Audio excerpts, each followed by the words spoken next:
오늘 열왕기상 17장 17절부터 24절까지의 말씀을 가지고 오늘을 사는 하나님의 사람이라고 하는 제목으로 말씀 나누도록 하겠습니다.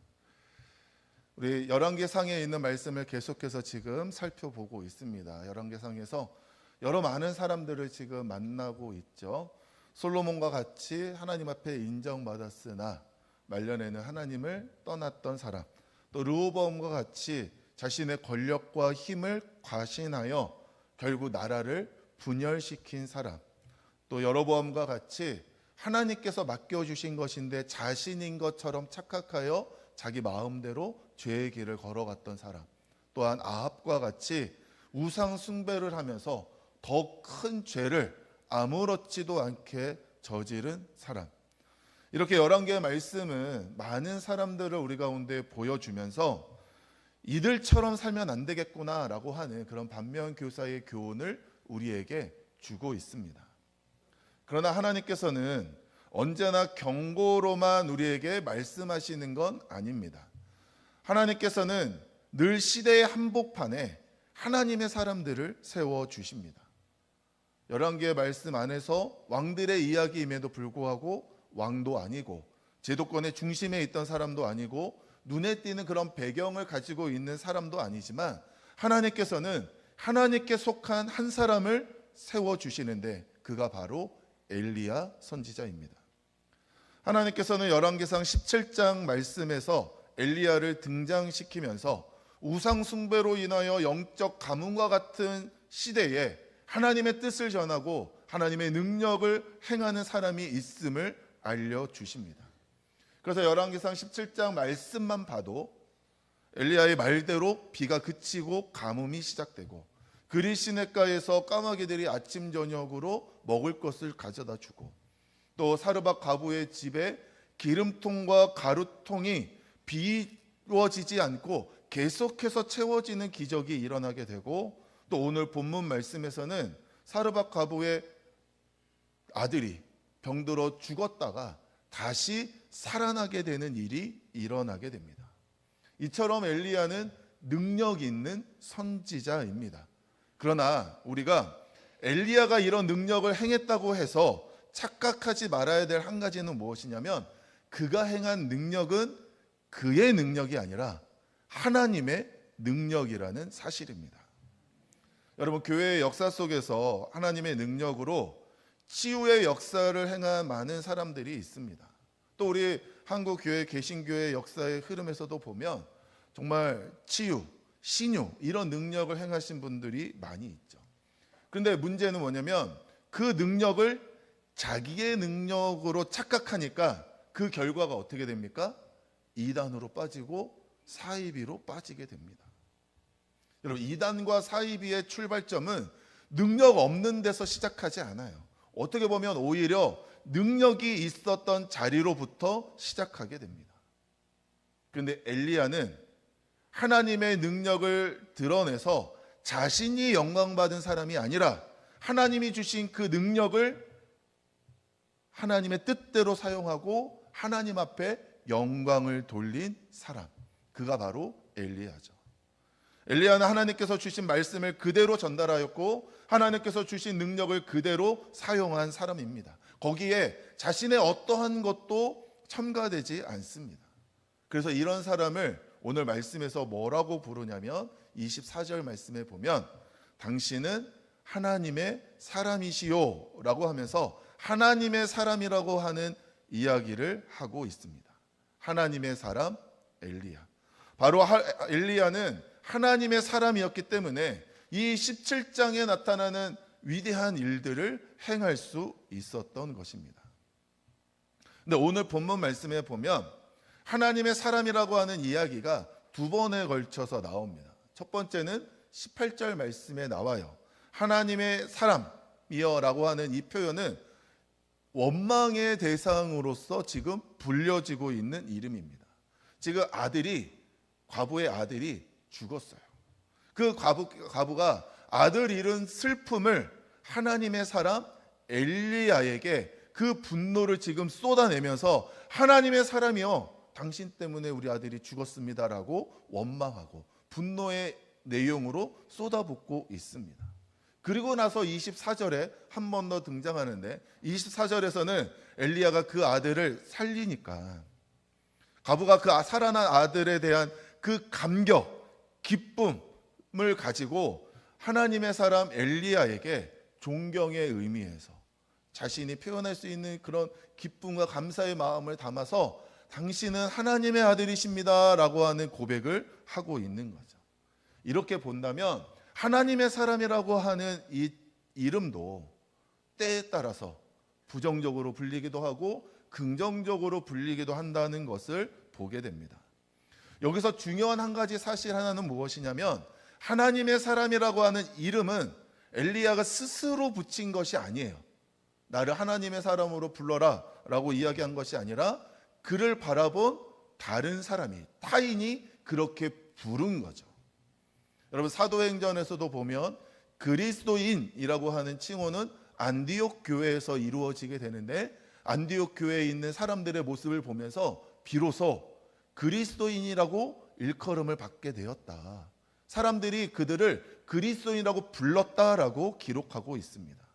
즉 우리의 신앙이라고 하는 것이 이름이 생기고 나서 삶이 따라오는 것이 아니라 삶이 쌓이다 보니 그에 대한 이름이 붙여졌다는 거예요.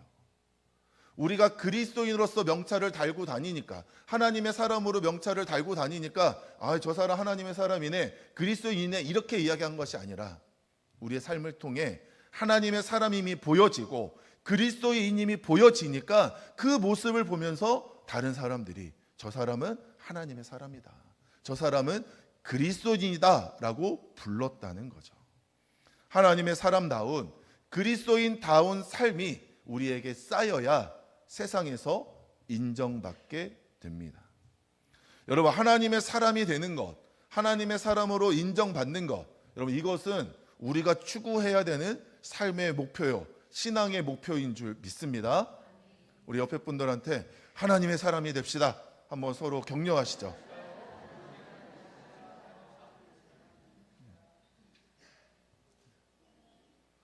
여러분 우리 모두는 다 하나님의 사람인 줄 믿습니다.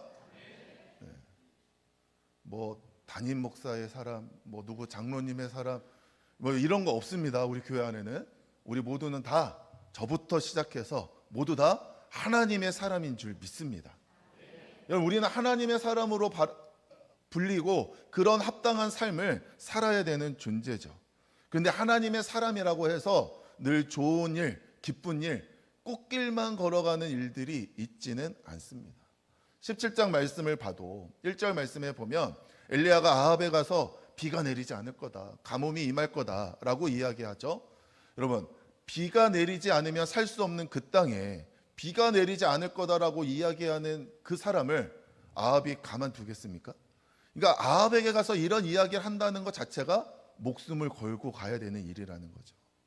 그런데 그 목숨 걸어야 되는 일도 하나님의 사람에게는 때로는 필요하더라. 3절 말씀에 보면 엘리야는 그릿시냇가에 숨습니다. 언제 자신을 잡으러 올지 모르는 그 아합의 칼날을 피해서 숨게 되는 거죠.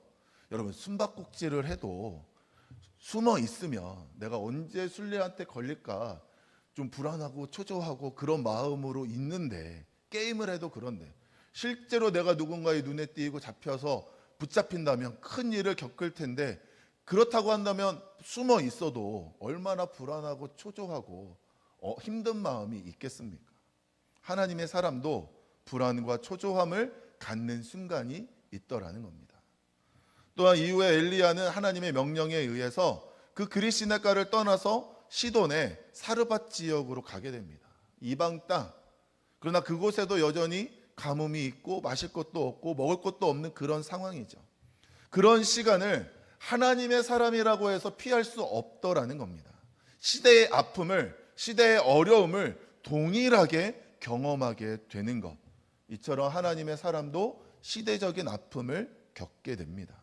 그리고 오늘 본문 말씀에 보면 사르밧 과부의 아들이 죽게 돼요. 하필이면 내가 가 있는 동안에 왜 아들이 죽었을까? 그런데 그 일을 두고 사르밧 과부가 뭐라고 그러냐면 내 아들을 죽게 하려고 내게 오셨나이까? 라고 이야기해요. 엘리야가 죽였습니까? 엘리야 때문에 죽었습니까? 그러지 않죠. 얼마나 하지도 않은 일에 대해서 이야기하면 얼마나 억울해요. 그리고 우리 사람들이 참지 못하는 것 중에 하나가 억울한 거 못 참죠. 하지도 않았는데 왜 했냐고 이야기하면 그 억울함은 참을 수 없습니다. 이처럼 하나님의 사람도 참지 못할 억울한 일을 당하더라라는 겁니다. 여러분, 하나님의 사람으로서 살아가는 일에 때로는 목숨을 걸고 불안과 초조함도 있고 시대적인 아픔을 겪고 억울한 일을 경험하는 순간이 있는데, 그렇다고 해서 우리가 하나님의 사람 되는 일을 포기할 수 있습니까? 그만둘 수 있습니까? 그렇지 않죠. 우리는 하나님의 사람으로서 직면한 어려움을 이겨낼 수 있어야 되는데 거기에는 힘이 필요합니다. 하나님의 사람으로서 살아갈 수 있는 힘, 그 힘을 오늘 엘리야의 모습을 통해 세 가지로 살펴볼 수 있습니다. 여러분, 첫 번째 엘리야 열왕기상 17장 2절과 8절 말씀을 보면 동일한 말씀이 기록되어져 있어요. 여러분 한번 같이 읽어보실까요? 자, 시작.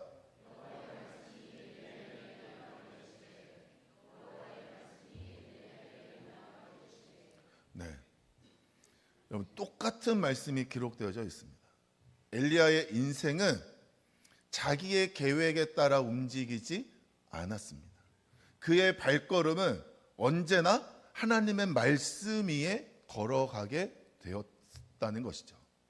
여러분, 말씀은 엘리야에게 있어서 어떤 지식적인 만족이나 내 마음에 위로를 주는 그런 것이 아니라 말씀이 그의 존재였습니다.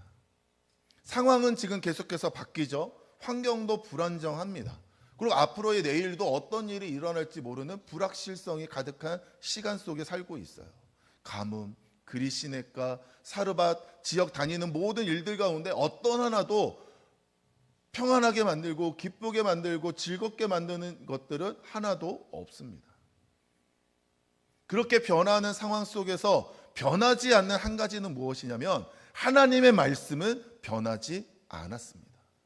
하나님의 말씀만이 그에게 변하지 않는 진리였기 때문에 상황에 따라 이리저리 흔들리는 모습이 아니라 나에게 주어진 말씀에 의해서 하나님이 말씀하시니까 그 말씀을 전하고 하나님이 말씀하시니까 그곳으로 가고 하나님이 말씀하시니까 일들을 행하는 일이 엘리야에게 이루어지게 된 거죠.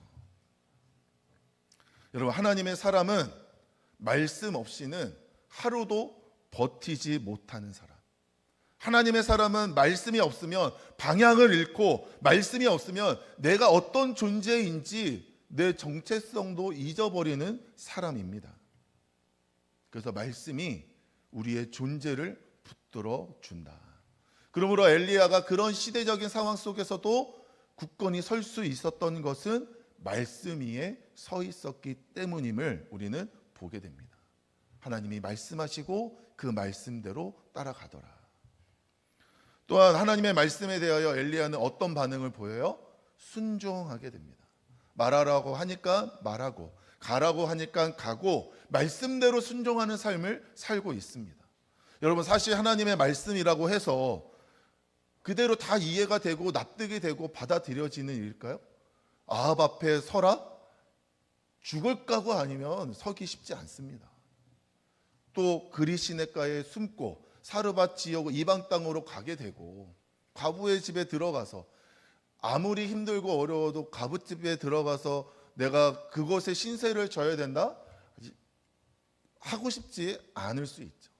그러나 하나님의 말씀이기에 엘리야가 그대로 순종하고 있었다는 거예요. 왜요?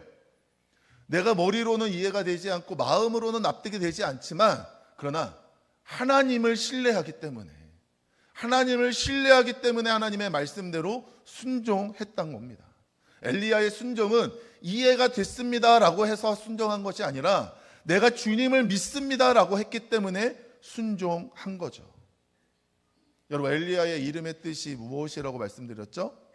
여호와는 나의 하나님이십니다. 여러분, 엘리야의 순종은 그 이름에 담긴 고백의 뜻대로 순종한 겁니다. 순종이 결코 쉬운 선택이 아니었어요. 분명히 포기해야 될 것들이 있습니다. 나의 판단을 포기해야 되고, 나의 계산을 포기해야 되고, 나의 안전도 포기해야 될 때가 있습니다. 그러나 순종은 자기 한계를 아는 사람이 할 수 있는 가장 깊은 신앙의 표현이에요. 주님, 저는 잘 모르겠습니다. 그러나 주님은 아시기에 나는 순종하겠습니다. 주님, 저는 능력이 없습니다. 그러나 주님이 전능하시기에 저는 순종하겠습니다. 바로 이 고백이 순종입니다. 하나님의 사람은 곧 하나님을 신뢰하며 전적으로 그 뜻에 순종하는 사람이다. 오늘 본문 말씀에서 가장 인상 깊은 것 중에 하나는 무엇이냐면 엘리야의 기도입니다. 여러분, 과부가 엘리야를 원망할 때, 자기 아들이 죽어서 그 죽은 상황에 대하여 원망하며 그에게 모든 화살을 쏟아 부을 때 엘리야는 어떻게 하느냐? 말로 싸우지 않습니다. 자기를 변호하지도 않고요, 억울함을 해명하지도 않습니다. 그러면 어떻게 합니까? 그 죽은 아이를 안고 다락으로 올라가요. 지금 아래층은 사람들의 말이 들리는 자리, 원망과 슬픔과 오해가 가득한 자리입니다. 그런데 엘리야는 그 자리를 떠나서 아무도 없는 곳으로 그 아이를 안고 가요. 그러나 아무도 없는 곳이 아니라 하나님이 계신 곳으로, 하나님만 만날 수 있는 곳으로 가게 됩니다. 그러면서 그곳에서 엘리야는 부르짖죠. 20절 21절 말씀에 보면 내 하나님 여호와여, 내 하나님 여호와여 라고 주님 앞에 간절히 부르짖으며 기도하고 있습니다. 여러분, 문제를 끌어안고 하나님이 없다라고 하는 이 세상 속에서 하나님을 부르짖는 선지자의 음성이 말씀에 기록되어져 있습니다. 내 하나님 여호와여. 여러분, 하나님의 사람의 힘은 문제를 해결하는 능력에 있는 것이 아니라 자신이 안고 있는 이 문제를 하나님 앞으로 가지고 갈 수 있는 믿음이 능력입니다. 그래서 하나님의 사람은 문제가 없어서 담대한 사람이 아니라 문제가 있을수록 더 하나님 앞에 가까이, 더 자주 가는 사람이 하나님의 사람이라는 거죠. 여러분, 문제가 있을 때 하나님, 이 문제를 내가 풀 수 있는 능력이 나에게 있는 것이 중요한 것이 아니라 그 문제는 전능하신 하나님 앞에 들고 나아가서 하나님 해결하여 달라고, 내 하나님께서 이 문제를 풀어주실 줄로 믿고 주님 앞에 그 문제를 들고 나아가는 일이 바로 하나님의 사람이 해야 되는 일인 줄 믿습니다. 내가 풀지 못해도 돼요. 내가 하지 못해도 됩니다. 그러나 그 문제를 들고 하나님 앞에 나아가면 하나님께서 하나님의 능력으로, 하나님의 방법으로, 하나님의 선하신 때에 놀라운 역사를 이루어 주실 줄로 믿습니다. 여러분, 담임 목사로서 느끼는 무력감 중에 하나는 뭐냐면, 우리 성도님들이 문제가 있잖아요. 막 아프고 또 여러 가지 말 못할 문제들을 안고 있고, 그럴 때마다 목사가 같이 기도하고, 기도한 그 순간 정말 확 났으면 좋겠고, 그 문제가 확 풀렸으면 좋겠고, 근데 기도해도 여전히 아프셔요. 어느 때는 무릎이 누가 아프시다고, 예전에 어느 권사님이 무릎이 아프시다 그래서 정말 무릎을 붙들고 열심히 이제 무릎 꿇고 같이 기도하고, 그랬더니 이제 권사님이 그래도 이제 기도하고 났다고 차 한 잔 주시겠다며 일어나시면서 아이고 무릎이야 하면서 일어나시는데 나는 왜 기도했는가 그런 마음이, 여러분, 정말 담임 목사로서 뭔가 이렇게 그런 일들을 겪을 때마다 참 무력감이 있습니다. 나는 왜 능력이 없는가. 그러나 그 기도의 제목, 문제를 끌어안고 담임 목사는 주님 앞에 나아가야죠. 주님 앞에 서야죠. 주님께서 해결해 주실 줄로 믿고 주님 앞에 기도하는 그 일이 제가 해야 되는 일이구나 라고 오늘 말씀을 통해 다시 한번 깨닫게 됩니다.